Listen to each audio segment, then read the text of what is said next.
and Simon, thank you so much for being on the show. It's really great to have both of you here. Fantastic to join you. Yeah, you bet. Chad, we're talking about bringing restaurants back today. That's the overarching theme of the show. I feel like the last 18 months has been, I want to forget what I think. I want to know what you think. How has the last 18 months been for you as in the position, not just as CEO of a hospitality company, but for the organization? Just maybe give us some color on that. Yeah, if I had one word, it's unbelievable. 18 months has been, from a business side, is obviously we've gone through just tremendous change. The human side, probably the toughest day of my life was March 12th of 2020, laying off, 95% of the company, letting them know that following Saturday that we were going to be closed. That hopefully the government would step in and do something, but that I would at least pay all the health care for the next 6 weeks to cover that as kind of going into a pandemic. And I think for that side, both personally, business-wise, and with the teams, it was just, it's a tremendously hard time to go through. And I think the important thing when we were talking about this whole idea of bringing restaurants back is there's no going back. There's only going forward. And so that's what we're really focused on. And as we relaunched, that was what we were focused on as well. So anyway, to sum it up, it's been an unbelievable 18 months. Yeah. And so you're Seattle based, as am I. I know a lot of other cities have dealt with this same thing where you've got, changing regulations, so you're just kind of doing one thing one day, another thing completely different the next day, and then back to the first thing the day after that. Like it's, from an operations perspective, running a business. No, I don't want to turn this into a gripe against the government and all that, but more importantly, as you talk about, and I think rightly so, bringing restaurants forward. We should probably change the name of the show to Bringing Restaurants Forward, not bringing them back. What has been the thing that you've been able to get your arms around the most? What's been your North Star through all of this to keep you centered and moving in that forward direction, dealing with everything that's been going on? Yeah, a great question. We actually, our purpose was we revel in celebrating life. And when we were shut down, closed, laid off, there wasn't a lot of ways to do that, right? And so when we decided what we were going to do going forward, how to bring the restaurants on a forward basis, we had to change that North Star. And so we decided to do this, and that was to basically put in place a business that we can bring the familiar face of our guests back and reunite them with the familiar faces of our teams and do that in a sustainable way.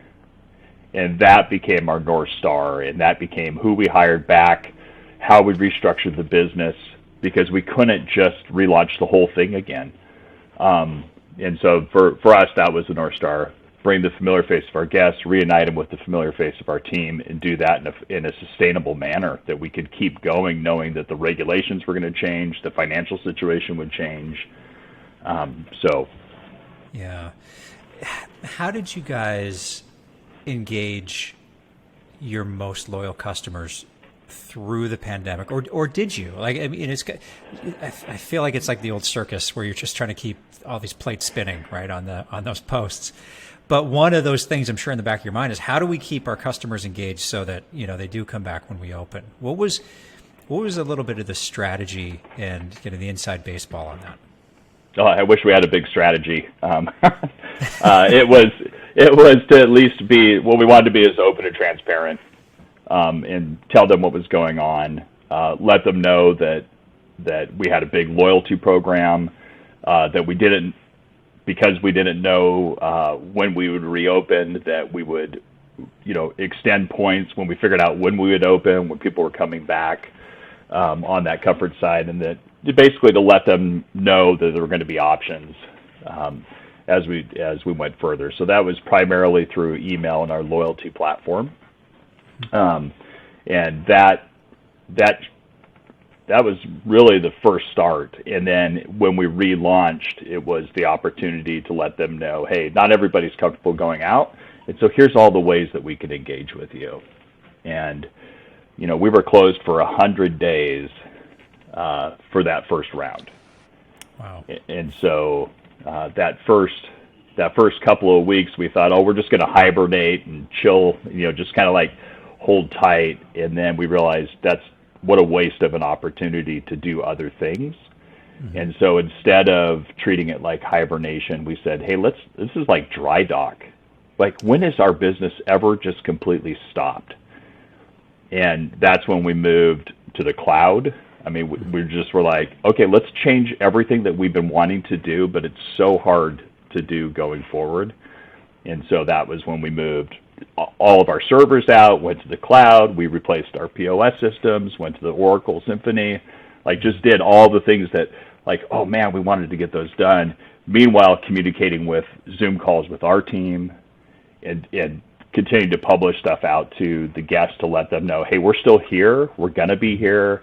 We're looking forward to reconnecting with you. So I don't know if that helped answer the question, but it totally does. I mean, this is the perfect opportunity. It's like, and Simon, I'll get you to jump in here maybe. And we got really right into content right away. So I'll back up a second and give you an opportunity to introduce yourself. But before I cut to that, I mean, this has got to be a dream situation for, there's never a good time to just overhaul the whole back end, right? So maybe jump in here, introduce yourself if you can, and kind of your relationship with Chad. Sure. Yeah. So I'm Simon. I manage what we call our food and beverage global business unit, which is actually where Oracle Micros' point of sale system lives within Oracle. And so we've been working with Chad. We take a lot of inspiration from what they've done. We talk a lot about in the industry of like the COVID shutdown. I think what's fascinating, and we see everywhere, and we think Chad and his team recognized really early on, is that you weren't going to wake up to the same market, right? You were waking up to a market where independent restaurants sort of like seemingly under attack a little bit from these very well-funded kind of aggregators of consumer information and buyers of end consumer transactions, right, at the end of the day. And spending time while you had this pause, kind of tooling up for that battle, was a kind of a fundamental thing that a lot of restaurateurs needed to do. Certainly just as, Chad has his mission, we have a similar one, and it really centers around, helping the restaurateurs in this environment to maintain kind of their ownership of customer data and to kind of use it, as their weapon in this fight. And so, we think with Chad and his team, they've done a pretty remarkable job taking, really solid loyalty concepts. They're kind of advanced users of our tool set and all the integration we bring, other partners like 7 Rooms, to kind of tool up and get ready for post-COVID where, it's not just a restart, right? Like the industry, the landscape has changed, and we're really in a very new competitive environment. Yeah, and Chad, maybe you can jump in here and fill us in on your loyalty program. What's the name of it? What does it look like? And we can kind of jump into maybe how it's changed now that we're starting to come out of all this. Yeah, you bet. It's called the Revelers Club. So, again, our purpose is we revel in celebrating life. And so we decided, hey, we'll have the Revelers Club. We have a couple of tiers for that. We have Revelers Prime and the Gridiron Society, which is our highest spend tier. And quite simply, it's a birthday and anniversary program. So at one level, sending out gift certificates for $75 for people to come in and dine with us on their special occasions. And then in addition, we actually do a reward dollar accumulation. So for every $100 you spend, you get $10 to spend with us in the future. So it's a very simple bounce back program. It's like super easy for consumers to understand, the customer or our employees to understand. And so that program has grown now. I think we're at about 75,000 active members of that program. And that's been around now for about 10 years. So I think we're just coming on year 10 in October. Okay. So it's a tremendous program, and obviously it got turned off a little bit for when we were shut down. But again, I think you don't pay to join. So it really is, we wanted to make it something where we are rewarding those that are with us. I've been in a lot of discussions over the years with different hotel companies, in particular, that have wanted to put together some version of a loyalty program. And there's different approaches to it. There's the points program, there's the bounce back money program, there's the, you just get sort of free upgrades, whatever, however you approach it. But a lot of the time, the discussion ends up stalling on how do we manage this on the back end? Because it could be as complicated as you want it to be. How do you, so I'm trying to think about what is the right way to ask this question here. How did you run it all on the back end, or were you using an Oracle platform before and then moved to Oracle through the pandemic, or was this a migration that happened in your bigger tech? We were using Paytronics to be the main engine on kind of the tracking piece, and then that was integrated with the Oracle Res system, and then when we migrated, that became the Symphony system. And so that interaction between check level detail, the customer record, all of that was occurring, and then also we have 7 rooms involved too. So so there's the whole back end triggering of emails and confirmations, and there's a whole complication behind the scenes that our team manages to make it as easy as possible for our servers and the guests, for both, in dining, post dining, managing their accounts, and then for the servers, for the ring up, through Oracle, all of that, making those tight integrations, and luckily those guys work very well together, so that's been really smooth. Yeah, Simon, when the discussion about doing this with Fire and Vine came up, what was important from your perspective to make sure that this huge component of a loyalty program for Fire and Vine didn't miss a beat and got better with the tech integration with Symphony, instead of a few fits and starts and then eventually we find our legs? Yeah, I mean, obviously this is sort of the gold of the business, right? And so we need to manage it very tightly. And luckily we live in a company that is obviously known for its facility with managing data, managing the enterprise. And so I think there's core building blocks, right? For us, really, security, enterprise readiness, all this kind of stuff is the table stakes. Really what we're trying to do with businesses like Chad's is make sure that we're able to turn the glove inside out and allow all of these integrations, allow all of this use, so that when we're turning the platform on, we're able to take what they've got and sort of spread it out across all of the tools they're using, like 7 rooms, to make it really effective. And it's more and more of a challenge in more organizations, especially when you start to think of like a hotel with an F&B footprint, which is kind of another layer of complexity. Like, how do you bring all this together, make it useful across what could be multiple loyalty programs, right? And sort of put it to work, not just so that Chad can kind of sit and design promotions and all this sort of thing, but so that you've got at the point of service, right, the ability to use some of this data and put it in front of a server or a staff member to improve the hospitality experience. And so really we look at it from what is this end customer interaction? How do we get all the table stakes right? But at the end of the day, like, what's the guest experience going to be? And so I think it's where great hospitality companies like Fine Vine are a great match for this, right? Because they can take the complexity. They're very good at the operations. And what we're providing is really a tool set that lets them do what they do best. Yeah. Yeah. And I imagine that one of the chief points was that this cannot get in the way of servicing the guest. It can't be an operational hurdle for us. What was the onboarding process like, Chad? From you're standing in the restaurant, you're working with a server hip to hip, teaching them this new system. This is how you engage with it. This is how you use it to engage our guests better. What did that look like? I mean, from an implementation side, the nice thing is that the interface, just to be honest, Symphony's interface in the sense of the user interface, some of the way you can speed ring things up, once the servers got over the fact that they've been using one interface for 20 years, some of them, but that they could put in their orders so much faster, they're like, okay, so it really didn't take that long to get them trained up through that process. And at the end of the day, they want to spend less time at the terminal or less time on the handhold or their tablet or whatever it may be. And so it was really trying to make sure that our configuration operations team ran through the different use cases, the ring-throughs, make sure that when we configured it that it was going to be correct, and that upon implementation that they worked with them hand in hand to smooth those things out and then do any iterative changes that we needed to do.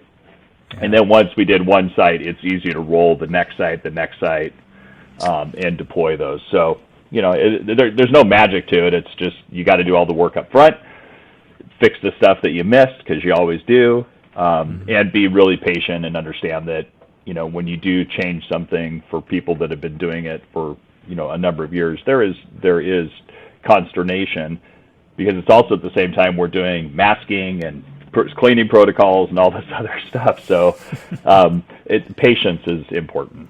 And empathy for that side. So no kidding. I remember some of the pain in front of house going through a POS changeover. Equally, potentially more pain in back of house with the manager, having to, whether it's a button was moved or having to reprogram this or that, or just constantly answering the same question. I mean, the empathy up and down the chain for this. There's no doubt it's a huge undertaking. As you look at this new tech stack that you brought into the company, we talked about it at the jump here. There was is kind of a once in a career opportunity to do this in a way that it wasn't super disruptive. You can kind of test it before guests were in there and make sure that everything is working well. Does this fit, or how does this new tech stack fit into your vision for how you want to grow the company and how you want to engage your guests going forward? Because there had to have been a roadmap and a reason for doing this, not just getting the new shiny tablets. Yeah, no, definitely not. We don't like to spend money that we don't need to. So we're still restaurateurs, right? We're not made of gold as much as some people think we are. No, I think that one of the things is you just at some point you have to look at your technology stack. I do have actually a tech background before coming back to the restaurant, so I have both a steeped implementation background of technology. In fact, Oracle applications, ERP systems from long ago. Yes, aerospace systems. But on the hospitality side, you need to be positioned for future growth. And so everything from the way we grew before is we started up the one restaurant, right? So Gaucho in '97, and then we opened another one. So we copied the database and then went to the next one, and copied that database and it went to the next one.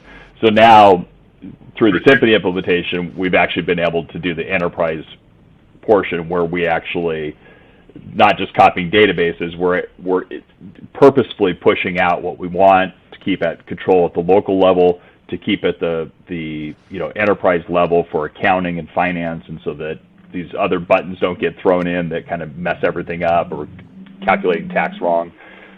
So just that alone, so that you have the same platform, was a big deal.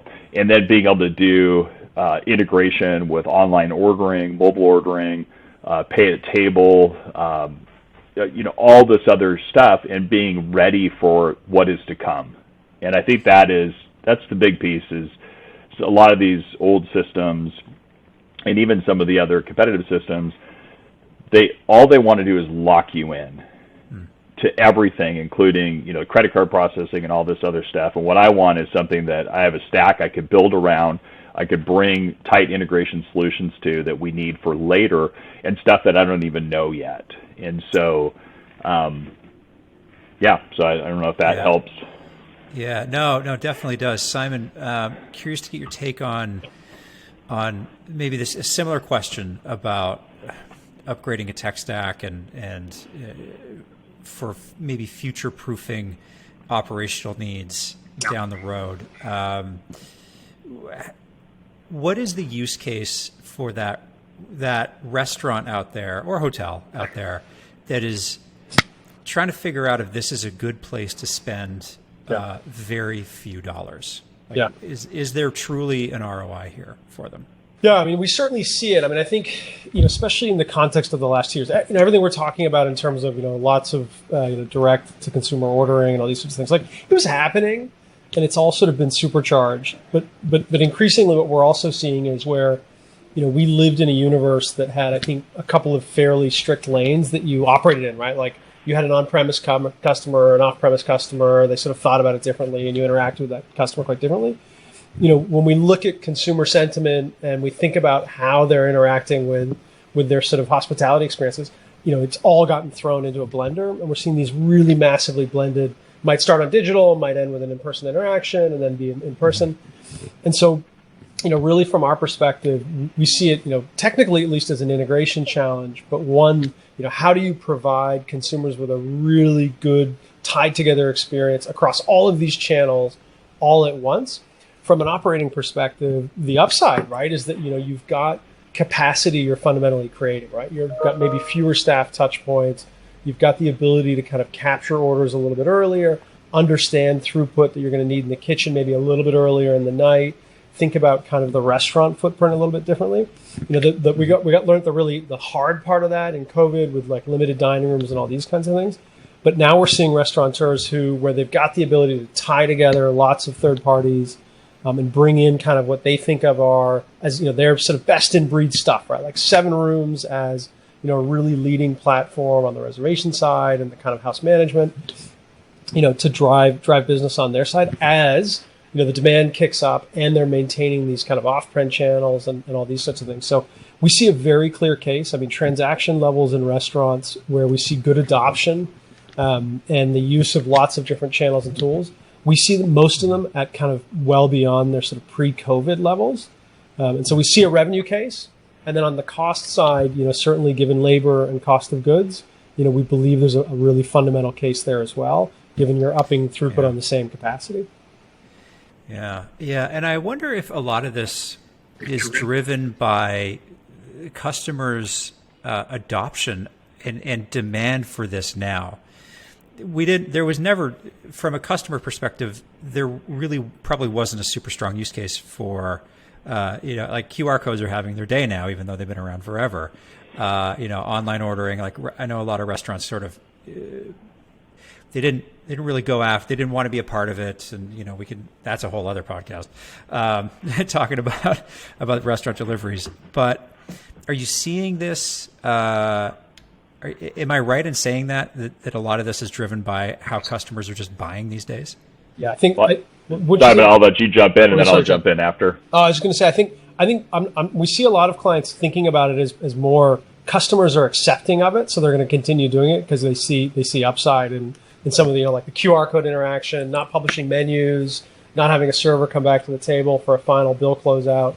Right. I mean, we see those things as being sort of necessities right now, and consumers have said, look, maybe we don't love it, but we're willing to do it. And then the younger you go down in the generation pool in our research, like the more friendly they are. Yeah. I was just going to use an example of not only an ROI, but also, what changed that we were able to take advantage of. So, for instance, we had stopped doing Thanksgiving dinners a number of years ago, just because we wanted our teams to be able to have that day off. We had one restaurant that was always doing it, and they asked, hey, we want to be like the rest of the company and not have to work on that family day. I'm like, great, let's cancel it out. So COVID comes along. We've got a new stack. We could do online ordering. We sold more takeaway turkeys and packages, wines, the whole deal that you picked up on Wednesday, day before Thanksgiving. So we did like $50,000 of business that day. And the most we'd ever done on a Thanksgiving was $36,000, and I had about 5% labor in it. Wow. Wow. And it was all all done online ordering, processing. Like all we did is, you drove up, here's your full package. Yeah. So that would have been a total pain prior to all those changes, right? We would have. There's no doubt. Yeah. So. And I'll give you one other one. We had a tech client, a gaming client, that always did their holiday parties with us. And again, last December, we were all shut down again in Washington and Oregon. And so they said, hey, would you deliver? We'd like to buy a package of, basically Chateaubriands and lobster tails and like all this stuff, bottles of bourbon and wine. And so we did this whole system where we basically put together and used our own people to go out and deliver that, use routing software. Like all these things happened because we were just ready at a totally different level to take advantage of, and that was a $250,000 order. That's awesome.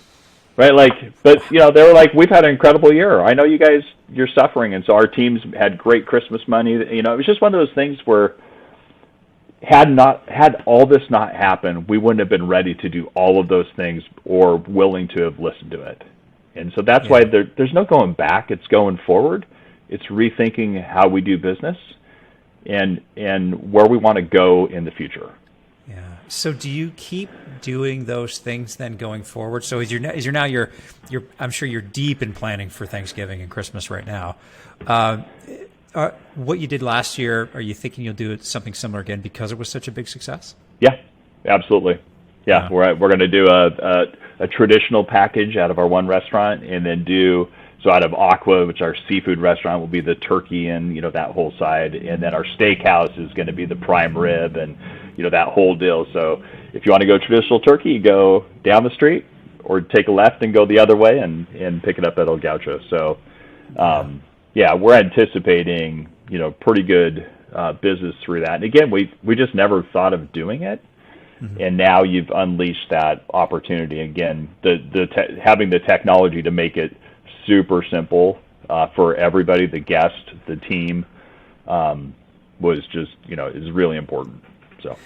So whether we talked about the tech acceptance / desire, but as we're learning how people are interacting with restaurants again, is there anything else that you've got your eye on with respect to what their expectations might be, or is there anything that you can do to educate them to maybe help them figure out what their expectations should be?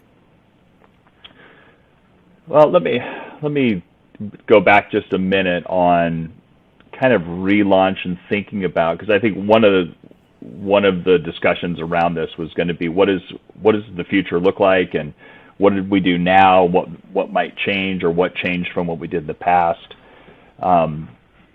When we were looking at reopening, the team basically said, "Hey, Chad, we think that there's a case for us to change what we're doing, not what we're doing for the guest in the sense of our core, but they made the case that we should not relaunch 7 days a week. We should not relaunch lunch. We should stick to Tuesday through Saturday and dump meal periods. We'll have a smaller management team. We'll be able to fluctuate with capacity restrictions in a much different way." And so they made this case. And so when we relaunched, we relaunched at 5 days instead of 7 nights and without lunch.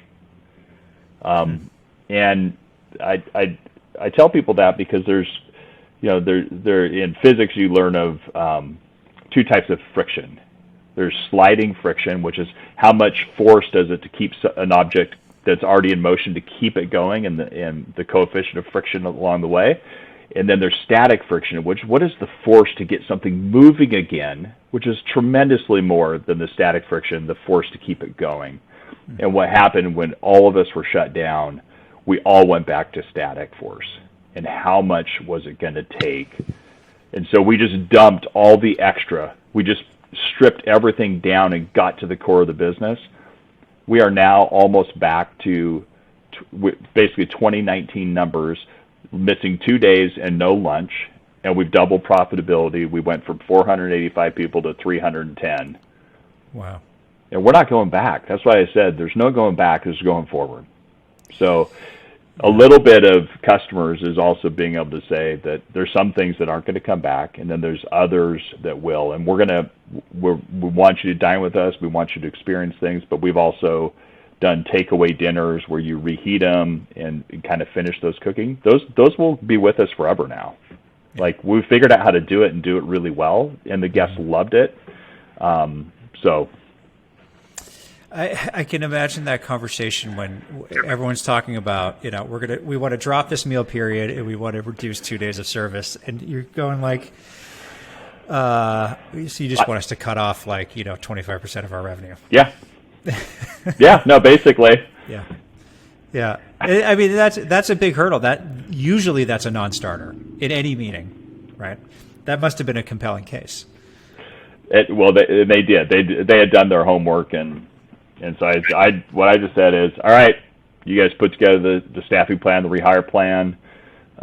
Here's the deal. We got to figure out how to make it work. I'm going to go talk to the landlords. We're going to get through this thing together. I'm going to tell them what the heck is going on and why they need to come along, right? Because we have some leases where those are issues, and my job, I've always told them, is my job is to make sure we've got capital and a future. And your job is to make sure with our current assets and our current systems and teams that we are, produce financial results to keep them going, and I'll go take care of the other stuff. So, and so the pitch to landlords and other investors and stuff was basically, hey, if there's any group that's going to survive this, it's us, right? We have been nimble, we have changed, we have survived minimum wages and scheduling laws and all this stuff. Like, we're the team to bet on, so give us this. Yeah. I love your analogy of the friction. I usually I come at it from the flywheel perspective, but same thing, getting that flywheel going and keeping it spinning. How did you guys, especially when here in Washington, when whether it was indoor dining was allowed back in, or mask mandates were on, then they were off. Initially there was you went from effectively closed, zero business except for takeaway, to like a full restaurant almost overnight, or full for what was considered full at the time, for a couple of days a week. But that operationally spinning that flywheel up again is really tough.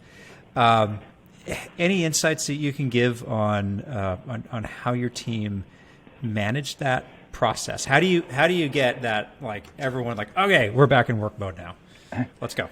Well, I think one thing is it didn't just spin right back up, right? Like, when we reopened in June in the Northwest, a lot of tentative clients, a lot of tentative people, even on the employee side. So, at some level, we were fortunate that it slowly ramped up, and then it accelerated.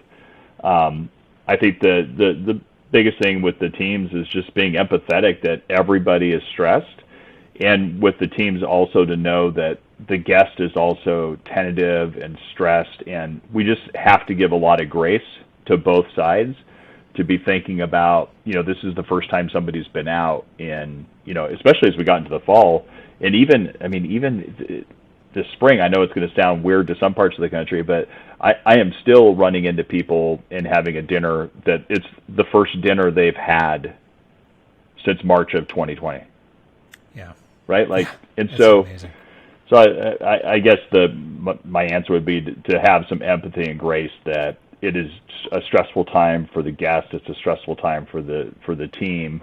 And that we're just trying to get through tonight, and then we'll figure out tomorrow. And as my dad says, one day at a time, right? Yep, that's all you can do. Yeah. With tech changes and customer buying habits and psychology changing as we move through this, whatever our new normal is, and you alluded to it earlier, minimum wage, wage laws, that is at the forefront right now. Obviously, it's very hard to find people, so that's driving the discussion. How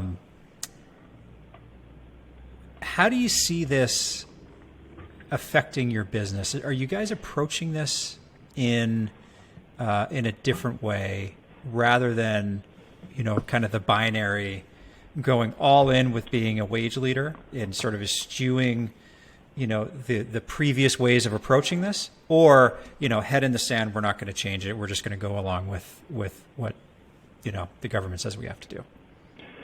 Yeah, I think the answer is we changed our model about 5 years ago, and we're in Washington, Oregon, in Seattle.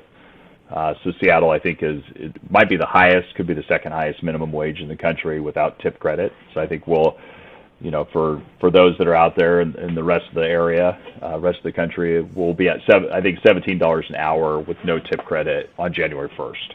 So move to Seattle. It's pretty substantial. So we went to a service charge and a commission model that kind of appended and changed the entire labor model for us. And what I can say from 5 years ago now is I haven't worried about minimum wage for the last 5 years. Once we made our switch, it's not an issue for us. And it's brutal because January 1st in Seattle this year, 21, while we were shut down, there was a $1.50 increase for small businesses, for small restaurants. Like, that's how difficult it is. So I think there's something that we led with, and I think your analogy, I use a picture of all these people on a beach, and about there's like 150 of them, and there's about 140 that are their head is buried, their head is in the sand, and there's like a few that are going to go off surfing. Yeah. Most people just keep their head buried. I just want to get through this next month, this next week, this next payroll. And then there's the few that are actually going out surfing and having fun. We've been surfing and having fun, well, besides COVID, prior to that, but now we are, yeah. And so it's doing something different than most restaurants have ever done, and taking advantage of that. So has that been a tool for your recruiting and retention strategy? Pre-COVID? Yeah, pre-COVID and post as well. Yeah. We have probably the best compensation system for servers in the industry, and I think it's well known, and we're able to pay support teams at a declarative rate, not reliant on tips. And so from a recruiting perspective has been fantastic. Mm-hmm. And then, it's funny because even Oracle and Symphony play into this because with their partnerships, we have a whole software package that we're now going to be doing that we were doing some manual calculations through spreadsheets, and now we have a whole application and technology that is going to calculate all those commissions for us and automate that whole process. So again, tech rears its head back up as it could be an inhibitor or an enabler of what we need to do. Yeah. So, okay, one last question before we wrap here, and I know Fire and Vine, very well known for high touch service. Can you do high touch while being air quote high tech? Yeah, well, I think that, like it or not, the restaurant business is a technology business now, whether you know it or not. And so what we have led our team with, and our idea is, we want to absolutely be high touch for our guests. I want high tech on the back end to help enable that high touch. And I don't want the guest to see the tech unless it's something that enables that makes that high touch even better.